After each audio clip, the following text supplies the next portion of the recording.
කළුවේගම සිරි සුසීමාරාම විහාරස්ථ කාර්යසාධක සමිතියේ කර සභාපති පූජ්‍ය කැටවත්තේ විමලවංශ හිමිපාණන්ගේ අනුශාසකත්වයෙන්ද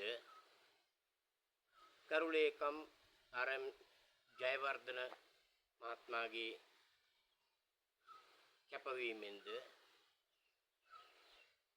භාණ්ඩාගාරික වන මම පී.ඩබ්ලිව්. ප්‍රනාන්දුගේ මඟ පෙන්වීමෙන්ද කේ.එම්. කුලරත්න මහතාගේ පූර්ණ කැපවීමෙන්ද පෙදරේරු ඉසුරු විජේසිරි මහත්මයාගේ නිර්මාණශීලීත්වයෙන් මෙම රන්වැට සහිත බෝධි ප්‍රාකාරය 2024 මැයි මාස 6 වන දින ඌව වෙල්ලස්ස දිසාවේ ප්‍රධාන සංඝනායක ශාස්ත්‍රපති පූජ්‍ය කහවත්තේ